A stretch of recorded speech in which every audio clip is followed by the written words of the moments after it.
Thank you guys for being the early birds and getting here this morning. My name is Beth Johnson. I am the Executive Director of Cincinnati Preservation Association. We are Greater Cincinnati's nonprofit that's dedicated to advocacy and education of historic resources throughout the Greater Cincinnati region. I got my roots in the area starting in Covington local government, so I worked down on the side of the river for about half of my career, and then have been in the city of Cincinnati and then with Cincinnati Preservation Association. So I have been on both sides of being a preservation advocate, being on the side of the city as well as being a nonprofit. And so today I'm just going to talk with you guys about what it means to be a preservation advocate, what are some of the tips and tricks, and what you as a citizen can do to advocate for yourself, for your neighborhood, for your community. And being a preservation advocate it's mostly about relationship and communication. You don't have to be a professional lobbyist, you don't have to be a professional nonprofit exec or city person. Anybody can be an advocate. What matters most is that you are passionate and you care about the topic that you're talking about. So how many people here live in a historic house? Like as in an historic district or just an old house? An old house. Old house. Okay, so that there alone makes you a preservationist. To be a preservationist, you don't have to have a degree. I tell people I'm a professional preservationist, but anyone that lives in a historic building, in an old building, in a historic district that works or owns a historic building is a preservationist. Preservation is a spectrum. Not everything's going to be 100% restoration like the Harry B. Stowe House. The majority of preservation is people living in their houses and fixing up their houses to be their homes. And then how many people know how to talk to other people? Okay, so you can be an advocate. So what is advocacy? So advocacy, being an advocate, there's both a noun and a verb. It's one who maintains a cause or proposal and one who supports or promotes the interest of a cause or a group.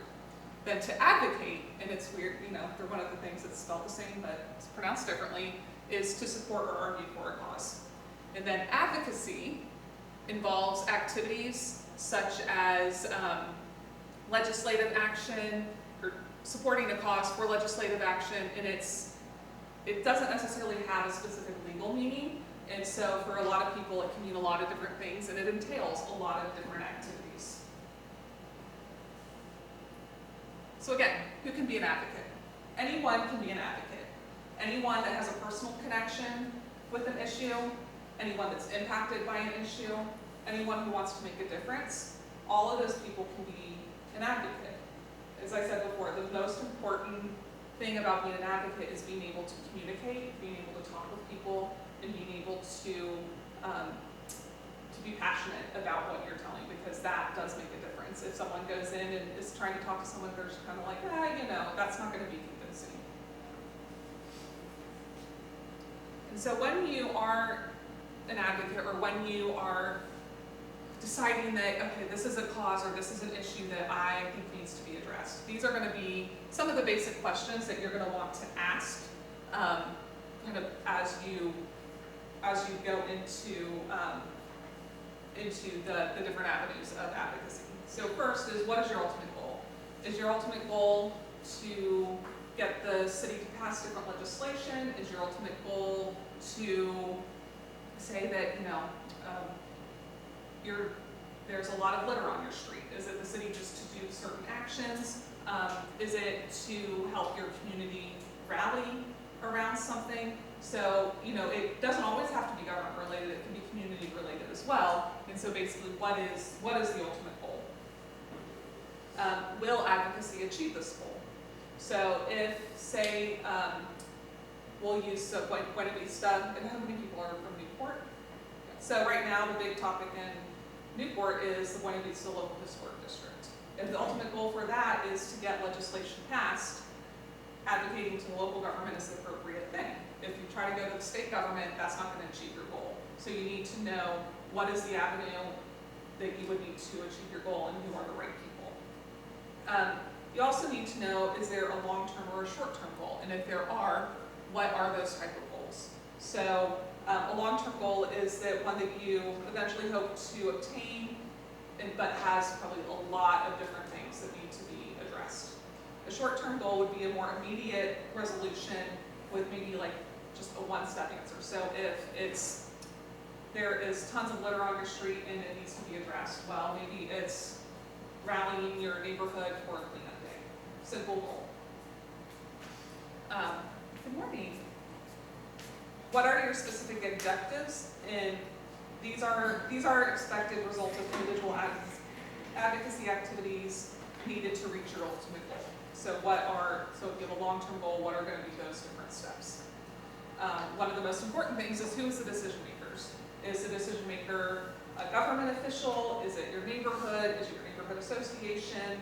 And this can be local, state, national, any of those. So you want to identify those key players and determine which individuals are the ones that will be making the decision, and then that is kind of how you start forming your plan. And then you also want to know who else you want to reach to achieve your goals.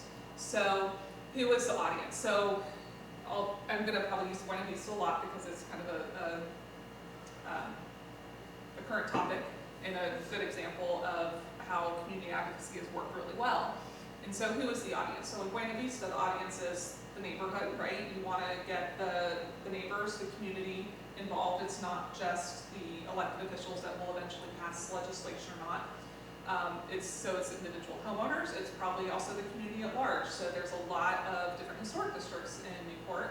Getting people involved from those other historic districts is also part of the audience. So just determining who is the audience. And you'll also want to outline your issue for the different audiences. So in Buena Vista, it would be, how is the historic district going to affect the neighbors here? For the elected officials, it's, why is this historic district important to the city? For the community at large, it's, okay, you have a historic district, kind of how can you help us get the message across? So it's kind of all of those. So then, what is the evidence you have to support your message?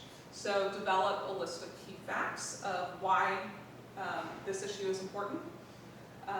Do your research, create testimony. With historic districts, obviously depending on other organizations, other resources like Cincinnati Preservation Association, the local preservation office, having them help you create key facts so you can also go out and help spread the message.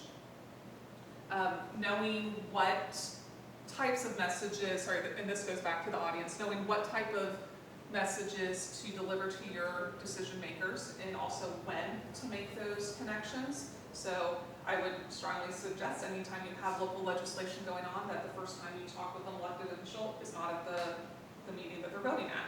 You want lots of touch points beforehand to make sure that they're educated. Elected officials have lots of legislation, lots of different topics coming in front of them, so you can't expect them to be experts. So you need to be the expert to teach them. Then do you have enough resources to implement your strategy? So if it's going to be a long-term advocacy goal, there's probably going to be funding. How do you get that funding? Is there a fundraising component needed? And then also, do you have just the people support to help spread the message? It's hard having one, especially if it's a large message, a large goal, having one person you will burn out. So making sure that you have a community around you that supports the mission and the message as well. So parts of an advocacy strategy. So branding and reputation. First off, having an entire strategy and a plan laid out is important so you know all the steps that you need to go through. And it's especially important when you are trying to work with the people that make decisions. And so the first one is branding and reputation management. So I'm sure everyone has heard, sometimes people say the only thing I have is my name, is my reputation. That is what matters. And that really matters when it comes to trying to get your message across. If someone has a reputation that they're not truthful, well, people aren't going to believe what they're telling them. If they have a reputation of being confrontational. People are going to go into a conversation with guard up as well. If you have a reputation of being friendly and someone that's reasonable, someone that's willing to listen and actually have a conversation, people are going to come into a conversation with a much more open mind. And then also, as you go through an advocacy plan and advocacy strategy, there's going to be opposition, and so how do you deal with that opposition? You know, it's if someone comes at you with ugliness, it's, you know, what Michelle Obama says, you know, they go low, we go high. That does matter a lot in advocacy. Office visits. So again, visiting with elected officials, visiting with city administration, visiting with any of the organizations that have a say in how a decision is made. And so again, that goes into the relationship building. You do not want the first time you're talking with someone is at the point that they're making a decision. So it's about relationship building. What we do at Cincinnati Preservation Association is we try to meet with elected officials outside of any legislative questions. So just becoming a resource for them, becoming the organization that if they have a question, they can call us. So we're not always going to their office for an ask and asking them for something. And so we make it a mutually beneficial relationship. And as a citizen, that's extremely important as well, because obviously they want your vote as much as you want them to support the legislation, the ask that you're doing. So having that mutual beneficial relationship and building that up over time is really important. And I know, especially in some of the smaller cities, a lot of the elected officials, you know, it's a part-time job. Most of them also have jobs outside of that. So, you know, be willing to say, you know what, we don't need to meet at City Hall. Let's go for coffee. Let's meet for lunch. You know, you have, I think, almost a better opportunity to create relationships rather than in like a larger city in Cincinnati, which is very bureaucratic. One-pagers. So one-pagers are simply that. It's a one page, and I think I have another example somewhere in the show, in the PowerPoint, so I'll let you guys see what that looks like. It's just a simple one-pager that has the highlights of the issue. You don't go into tons and tons of detail.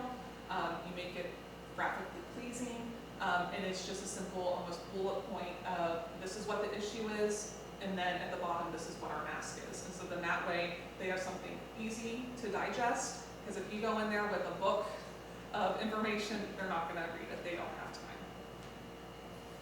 time. Coalition building. So it is important when you're trying to advocate for something, especially at a city level, that they know that this is not just a issue that's going to affect one or two citizens, that it's going to affect a wide range of citizens. So with preservation is, I'm sure you guys have heard the saying, the historic buildings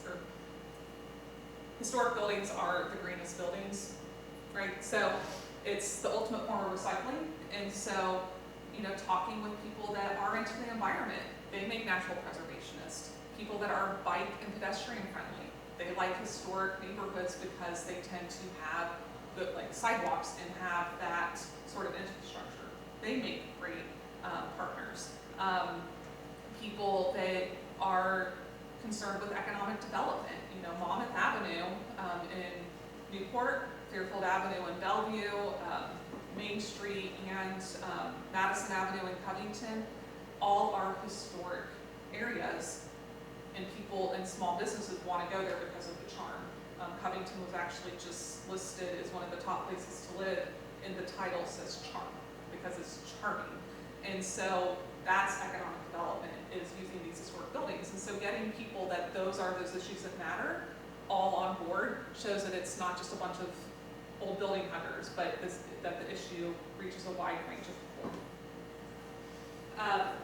Utilize media. And so does anyone here work for a newspaper or TV station? Okay, so I can be real. You want to utilize them, but you also need to, it's kind of one of those keep your enemies closer, you know, that type of saying. I don't want to say don't trust the media, but we know that they need their likes, they need their viewerships, and sometimes they do the kind of the baby and so you can trust them because they're going to want a story, but you just need to also make sure that you're not completely, just shooting the wind with them. And so you definitely want to utilize them, use press releases if they want interviews, make sure that you're willing to do interviews, help them get stories. They also like feel-good stories, and so like if you have feel-good stories about your historic neighborhoods, those are great ways to get them involved, but also just to be cautious. Social media is a great way to reach a lot of different people, even people that might not even live in your community that just want to help support. Facebook, Instagram, those are the two that we concentrate on at CPA, but Twitter and TikTok, depending on the age ranges that you're trying to get to, are also different platforms. I would say, especially as a smaller effort, to just choose one or two. Don't go through all of them. Choose the ones that are probably most appropriate for your audience and for the community that you're working with. In-person testimony. So again, in-person testimony in front of council when they're voting does mean a lot, because if they're trying to vote on something and they only have one voice there, or one side of the story there, that could sway them. And so definitely talking in front of council, and in a little bit I'll go over kind of how you do that and kind of what are some tips and tricks, because how many people here have gone in front of their city council or commission and talked? Right. So it can be scary the first time you do it. I know no one likes public speaking. I don't care, I have to do it all the time, and I still not something I necessarily enjoy. So it can be scary, it can be intimidating, but there are tricks and tips to do it where it's not so scary. Email and letter writing does matter. People think, oh, they're not going to read them all. And sometimes they don't read every single word, but I know a lot of times they'll be like, okay, we got 15 letters in support and we got 1 letter against. So that does tell something. And I'll, actually just a recent win because of letter writing is, did anyone see the article in the Inquirer about the convention center and the Albee Arch? Yes. Yeah, so the convention center in Cincinnati has the Albee Arch. The Albee is one of those buildings that I think, and even all the comments on the story is like, I still can't believe they took that down. So it was demolished in the 70s to make way for Fountain Square, and it was stored for a while, and then when they made the convention center in 1986, they put the Albee Arch on there. Is it the best place for it? In my opinion, no, because half the people have no clue what it is. It's on a street that no one walks down, so it's not the best place. And so when they're upgrading or expanding the convention center, and originally the plan was, okay, we're not going to use it, but we're going to store it. Well, then budget cuts come. One of the first things that goes is they weren't going to salvage it. It was just going to go into the landfill. Yeah. And so we got wind of that. So we wrote a letter to City Council, Cincinnati City Council, City Administration, CC the Chamber of Commerce on it, and also 3CDC was on there since they're the project manager. And we actually also CC'd the news outlets too about this. And so one of the council members reached out to us and said, I'm going to make sure this doesn't happen. No, that needs to be saved. He's like, I don't know if we know what we're going to do with it yet, but it needs to be saved. So what's happening now? The city is now paying for it to be dismantled and stored until a proper location can be found. That was because we wrote a letter.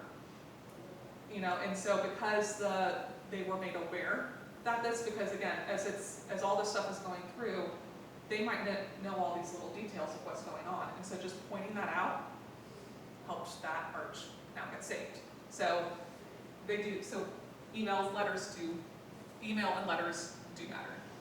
Grassroots advocacy platforms. So this is things like change.org and anything where it's easy for people to just say, yes, I agree with that. I will say email and letter writing is much more effective than that, because sometimes they're just like, oh yeah, okay, that has so many people, especially if it's tons of people not from the community. So it's good because it gets people involved, but I would always say do that, but also stress email and letter writing and in-person testimony.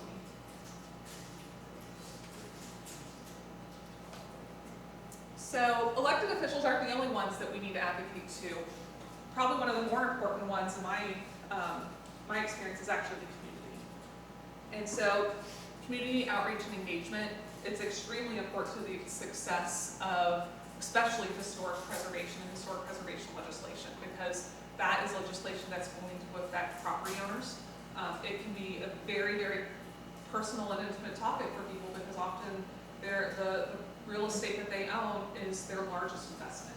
And so it does affect them personally, and so it's going to matter to them. And so making sure that the community is well informed and well engaged is extremely important, because ultimately the legislators are going to want to listen, or should listen, to their community, because those are the people that are voting them in, and that's who they're representing.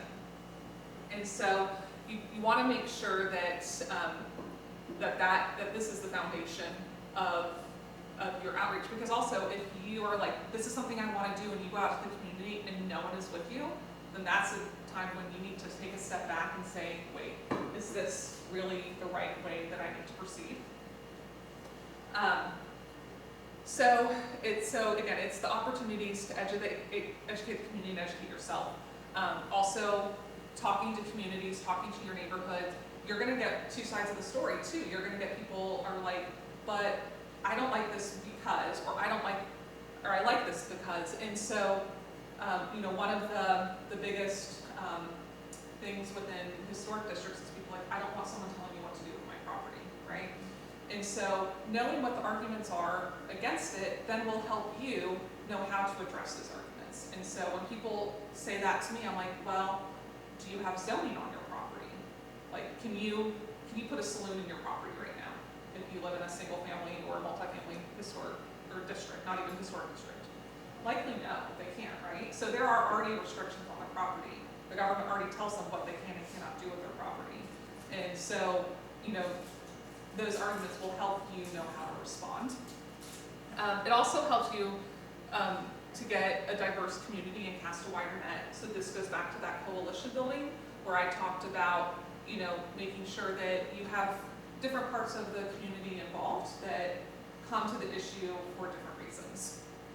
And then again, as I said, burnout, shared responsibility is less burnout. You want to make sure that that you have a group of people fighting for the same cause, because advocacy can be exhausting, especially if you're an introvert and talking to people is not one of your favorite things. So having a group of people to help, especially if this is a volunteer and you're not getting paid for it, that's a lot to ask of people. This was from the Save the Icons. So they did some really creative things as well. So like they created these little outfits that they did, and they would go to parades, they'd go to community fairs, and people, you just see that and they're like, oh, what's that about? So just having that imagery, then people know.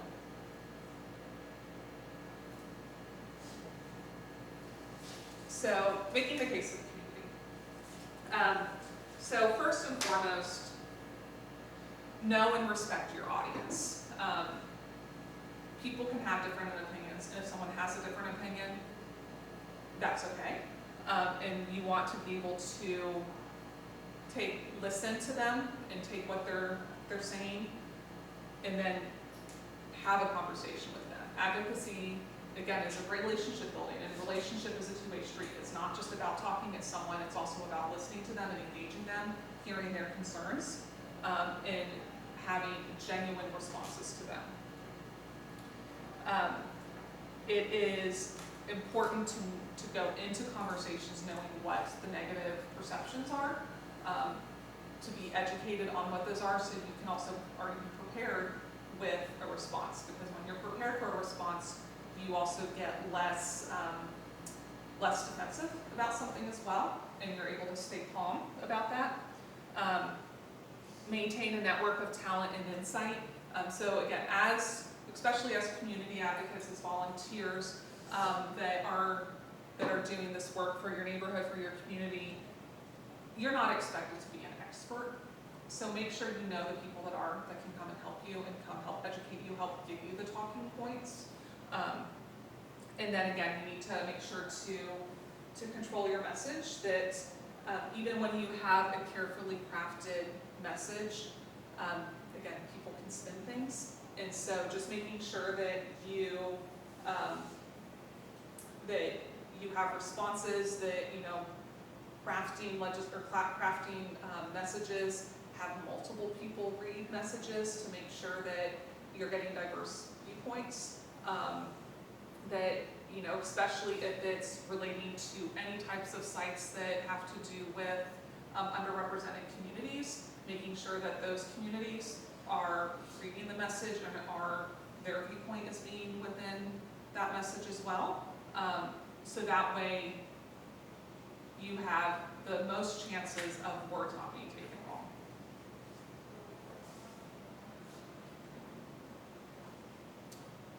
So crafting the message. So there's a lot of different reasons that people will want to support historic preservation. For developers and often for government officials, the economic arguments are going to be one of the main things. Money does talk, and if historic preservation is just always costing people money, why the warm fuzzies of preservation isn't going to get you very far. And so helping people understand that, the things like the historic tax credit program here in Kentucky for homeowners is a huge advantage to help homeowners be able to rehab their homes. That historic tax credit programs are the only programs that actually give money government. So the money that they give out comes back about threefold for them. That historic preservation employs more local workers because it's more labor intensive rather than material intensive. So that's better for your community. That means the money stays in your community. So things like that help them realize that, hey, this is actually good for our bottom line. Project examples. We have such a breadth of amazing historic rehabs here in Northern Kentucky.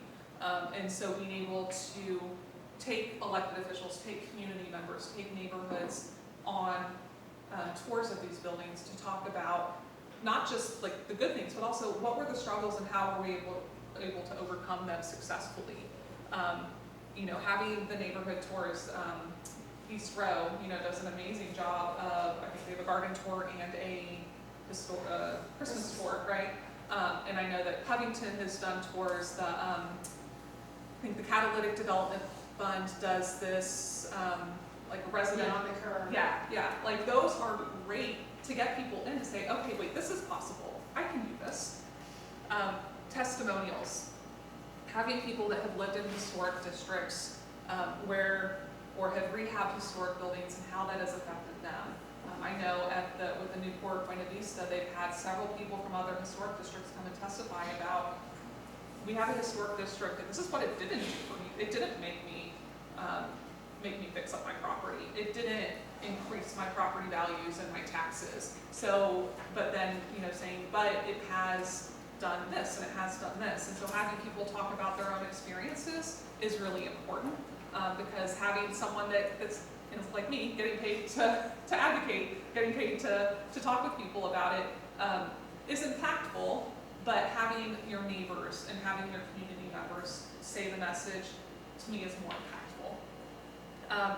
And then memorable analogies and quotes. So again, as I said, the greenest building is the one that's already built. Every preservationist knows this quote. It's one of the most famous preservation quotes. And so I just found this funny. So, so having short snippets that people are going to remember. So in regards to the greenest building, that's the one that's already built in Cincinnati. We have done a lot of outreach with our council where we've sat down with most of them and talked with them about what preservation is, why it's important. One of the council members is in is in charge of a committee, a council committee on sustainability. So we really talked with her a lot about sustainability, historic preservation. We had our one pager, but we also gave her tons of other information for her and her staff to review.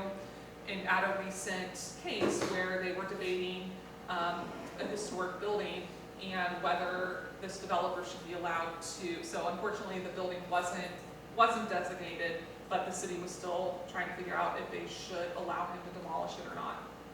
And she said in her testimony, the greenest building is the one that's already built. You know, that comes from the months and months of us talking with her about this. And so it's that one little tidbit that stayed there. And so finding those little kind of catchphrases that people can grab onto is important.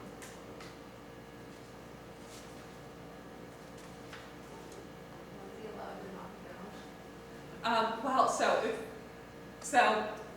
they were voted, yeah, they allowed it. But I just got a call from someone that I guess it's now back on the market because the developer couldn't find the financing. So there's still hope for the building. So this is the Hoffman School, if you guys have heard that in the news. So fingers crossed that it could potentially still be saved. As I always say, it's not gone until it's gone. So there's always hope until the wrecking ball goes through the building.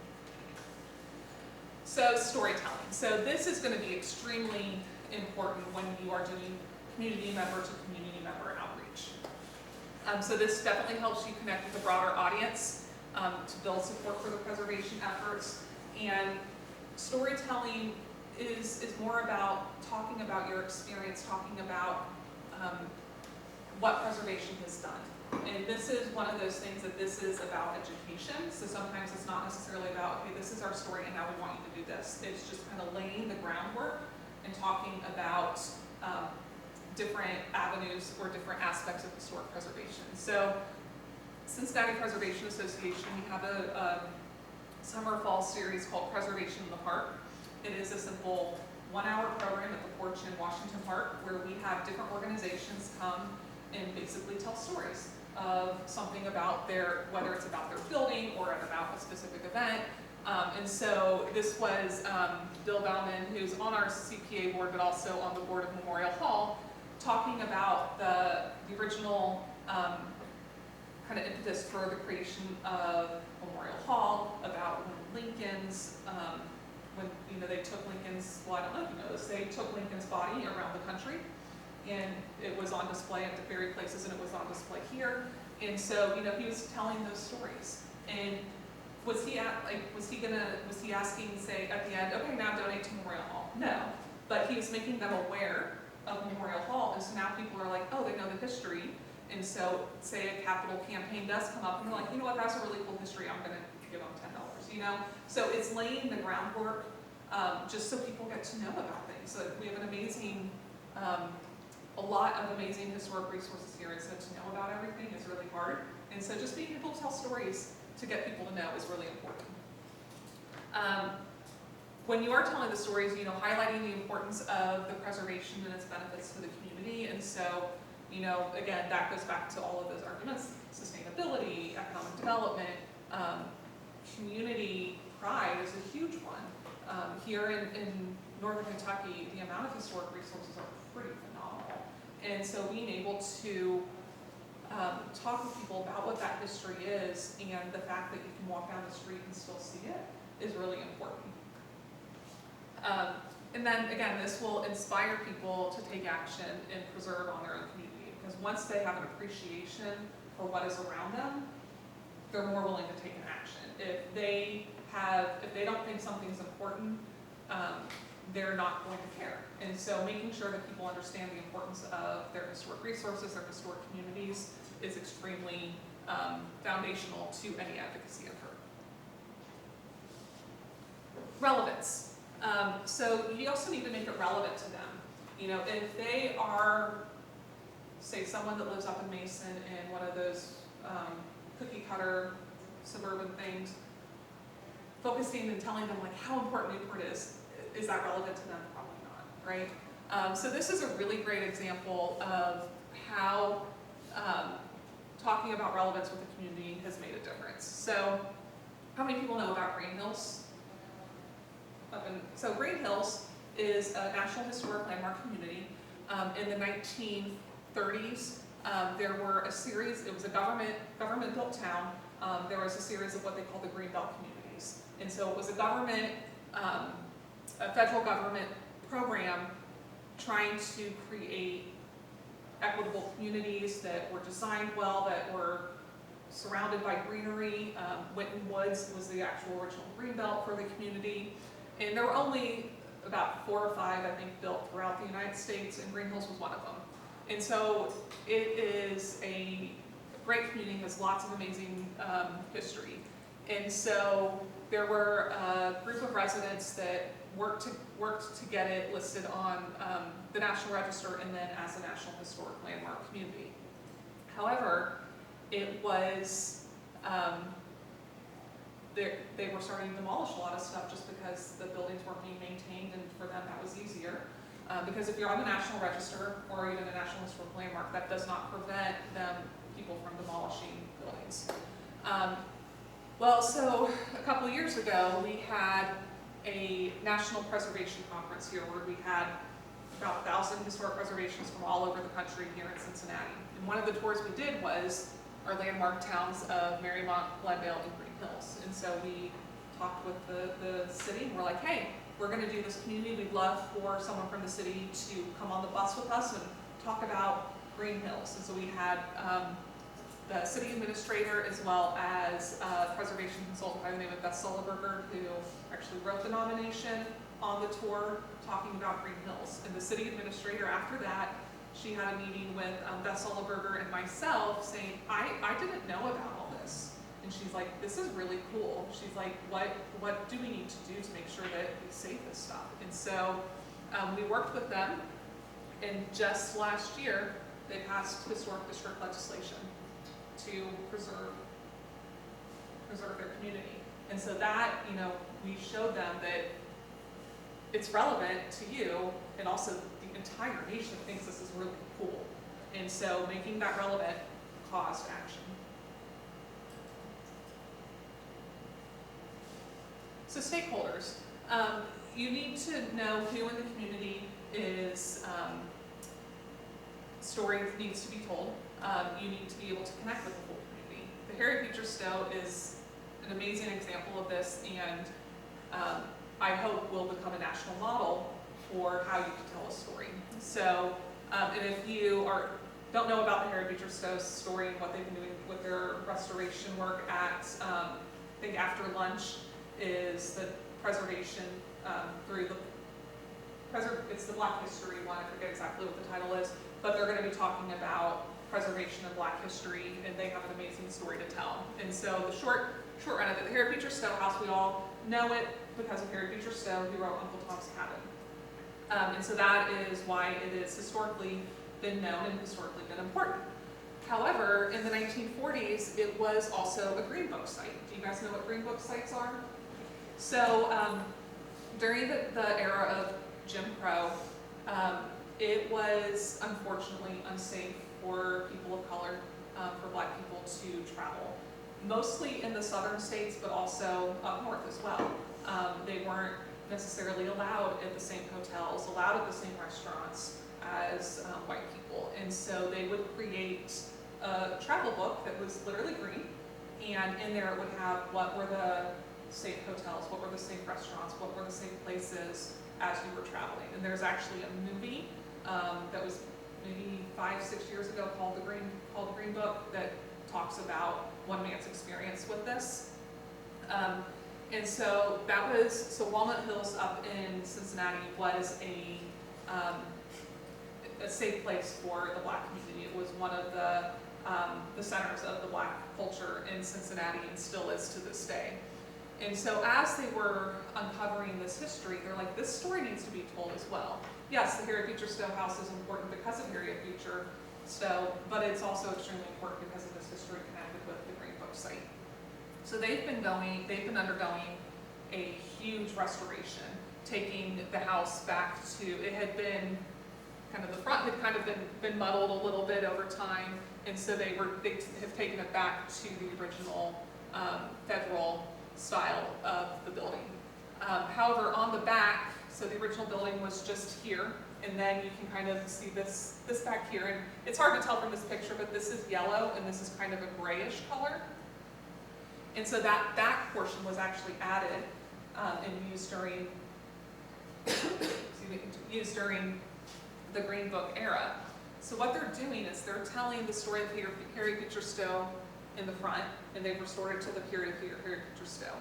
And then when you go through the museum, you go through the store, and now all of a sudden you're in the 1940s, and they're telling the story of the Green Book site. And not a lot of, I don't know of another house museum or site that tells story, that is telling a story like this, and being able to interpret two different stories. And both stories are important to the community, and so it was important for them to tell both those stories. And so knowing what the community stories are, that a site can tell multiple stories, a neighborhood can tell multiple stories, is good and okay. You want to be able to make sure all of those stories are part of the communication and part of the advocacy efforts. Inclusion. So storytelling, again, it's a powerful way to connect with people. It's a way to create empathy among people. This example in Cincinnati took many, many years. So does anybody know about the Kenyon Bar and kind of what happened to the West End in Cincinnati? So when 75 came through, they demolished about half of the West End. So what they call Queensgate now, on the west side of 75, that's all this industrial and stuff, was a thriving Black community. It was,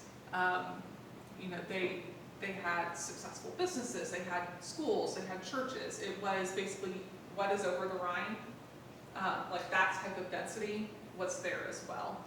Well, it was demolished for the highway. They said it because it was a dilapidated, lighted area. The pictures that they took tell a different story. It was racism, basically, is what they chose it because it was a Black community, and those were the people that they felt okay with displacing. And in 2016, there was a exhibit by Anne Delano Steinhardt, who was a professor at UC, called Finding Kenyon Bar. And so she got all these pictures from the museum center and had pictures and then had maps of this is where it was, and this is like showing both the historic context of all the street grid and then what it is now. And she had people that were residents of that neighborhood come and tell their stories. So she'd have panels and have people come and tell their stories. And for a lot of people, this was the first time ever hearing these stories.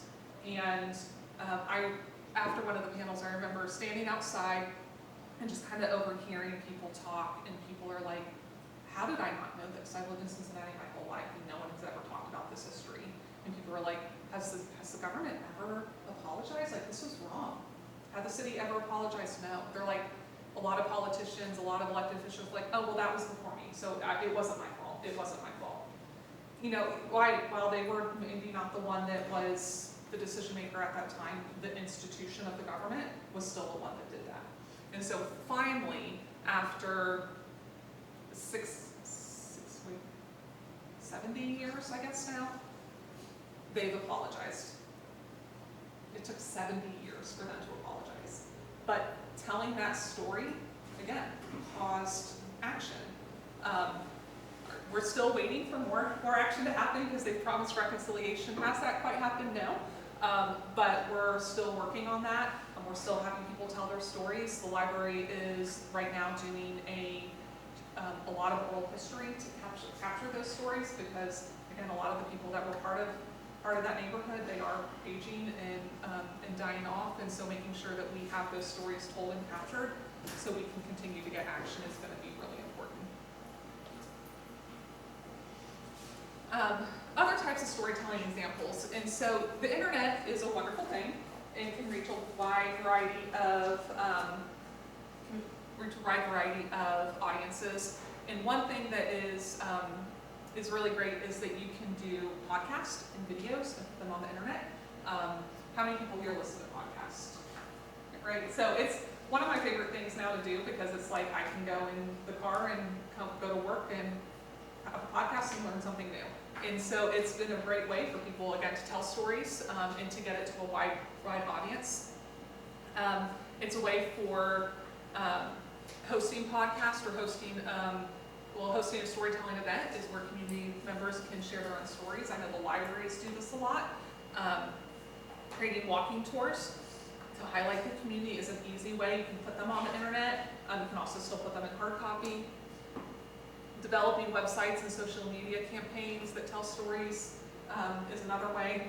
And then mapping tools is also a really great tool.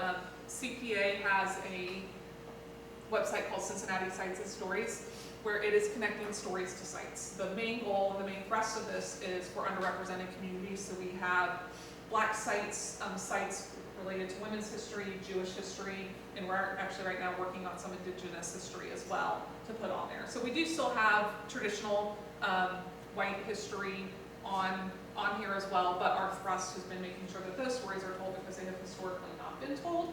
And we have guest contributors, so it's not just one person, and basically what it does is you can go on this map and you can click that button and it brings up a story. And so people have an easy way to learn about history without ever having to leave their house.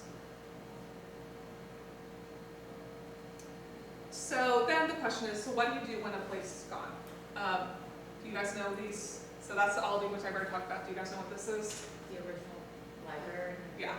And when I talk with people, I often like to ask people, it's like, so what building is gone that you wish was still here? These are the top two I hear about all the time. And it's like when people see this picture, they're like, that's, people are just floored. And like, how could you even think about demolishing something like that? It looks like something out of Harry Potter. And so being able to tell these stories is still important because people then will remember like, oh yeah, like that's what happens when we demolish a building. We lose that stuff. And so you can still tell these stories.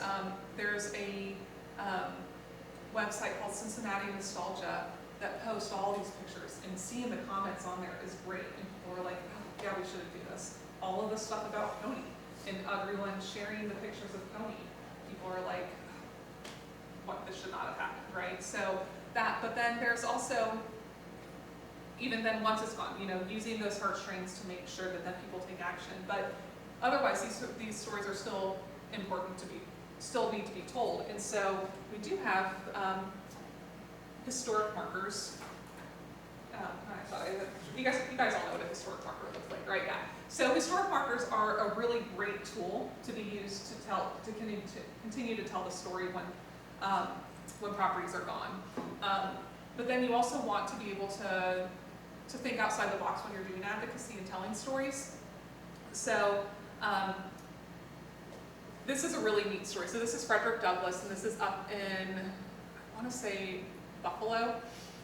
So they just had this statue here, but there was really no historic marker, and so it's like they had the statue, and unless you would go up and read that little thing, you didn't really know what was going on, and it was just kind of in this middle of this, kind of right next to a parking lot, not a lot of attention. They're like, Frederick Douglass deserves way more than this. So they yarn bombed them, started bringing attention. There's a peace sign, there's a lot of different things that are associated with him, and started bringing attention to this. Well, they eventually got a historic marker there, so the story is being honored more. And so doing things that are creative can help bring attention. We had a young group of people that would go and heart bomb buildings that needed attention during Valentine's Day, and would take these pictures and post them on social media and get attention. And so this is actually in front of an old brewery building that now has a new ownership and is under rehab. Doing, again, different tours and bike rides are great because you get a totally different audience, and seeing the city on a bike is really amazing. And so you get a really great workout while being able to go learn about different areas of the city. And so again, it also is that coalition building and bringing new people. And actually one of my favorite bike rides that that we ever did in Cincinnati was one, we actually did a bike ride of parking lots. Kind of sounds weird because you don't think of parking lots as historic buildings, but what it was we go to a parking lot, show a picture of what was here, and so then you can talk about why, what should have been, what is no longer. Okay, so I'm going to speed through a couple things because I talk a lot. So getting the youth involved is really important. So there's lots of different ways to get youth involved. Coloring books, again, historic markers, all of this stuff. So I'm not going to go too much in detail because I do want to really get to talking to elected officials. Okay, so tactical preservation. So talking to your elected officials is going to be extremely, extremely, extremely important.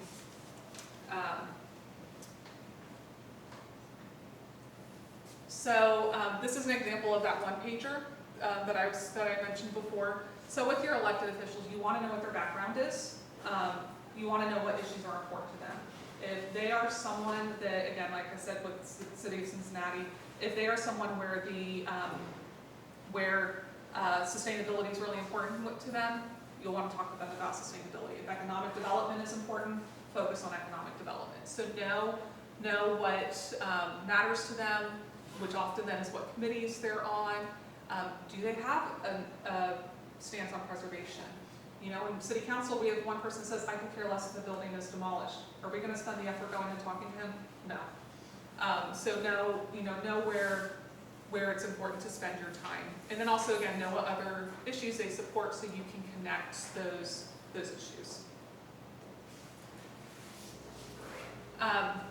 So with your elected officials, meet them regularly, as I talked about before.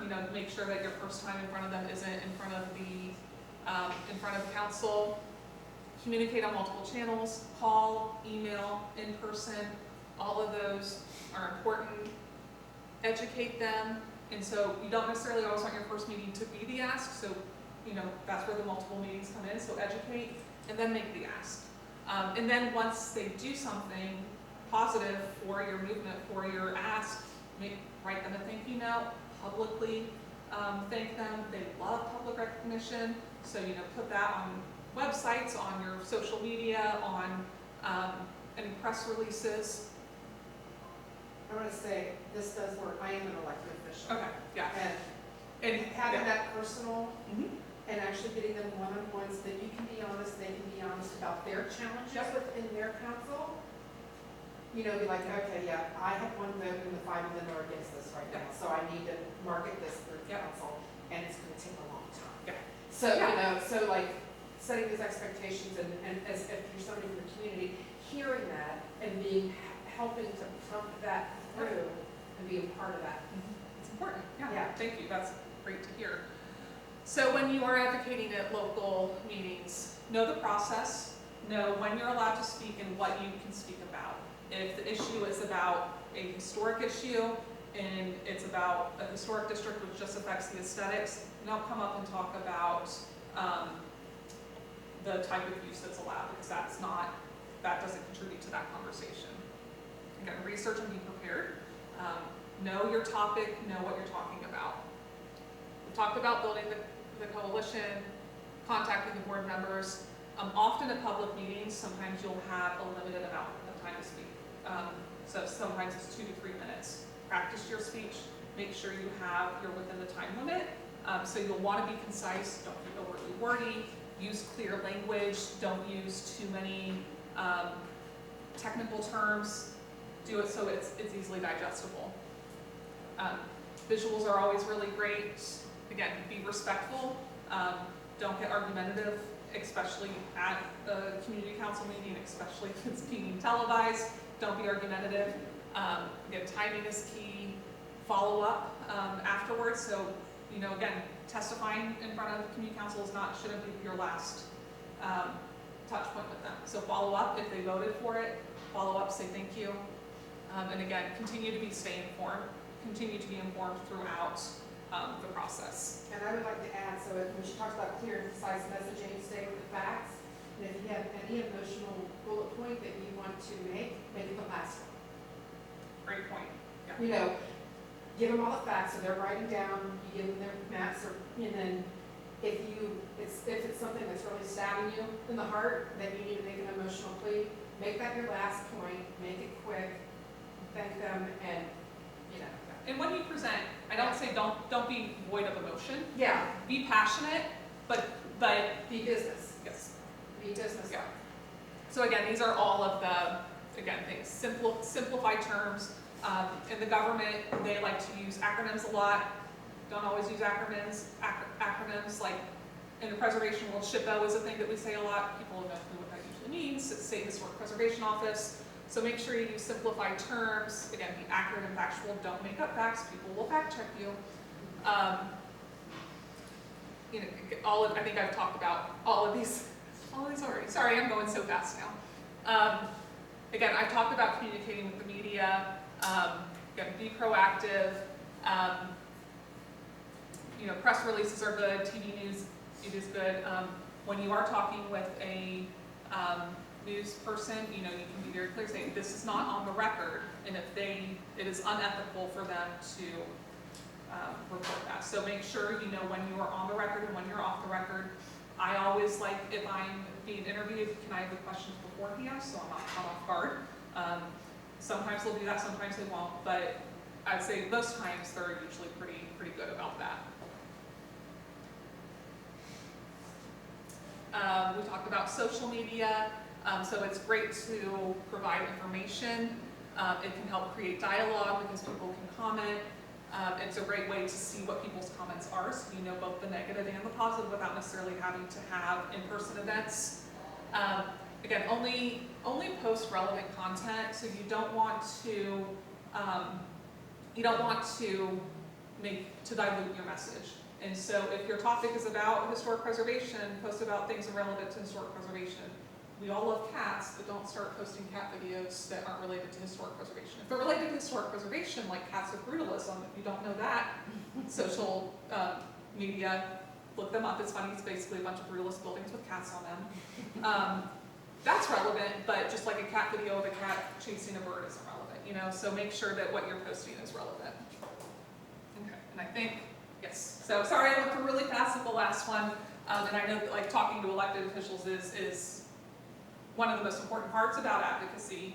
Thank you so much for your comments. That's really helpful to know that it's also, again, from someone that's actually an elected official, you guys know that it's not just me telling you this, that someone is an elected official. Because even if they disagree and you make that personal relationship for them to listen to you over a cup of coffee, it will still be in their mind. Yeah.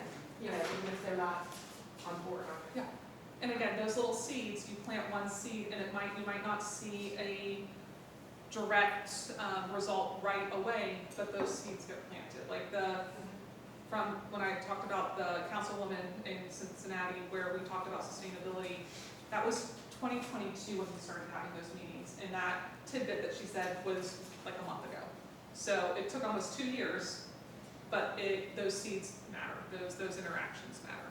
So sorry, I know there's more sessions, but if you guys have questions, I'll still be here, so feel free to ask questions, and I'll be around the rest of the day as well. So thank you guys so much for coming. I hope you guys learned some stuff, and I hope you enjoy the rest of your day. There's lots of good learning to do. Great job. Thank you.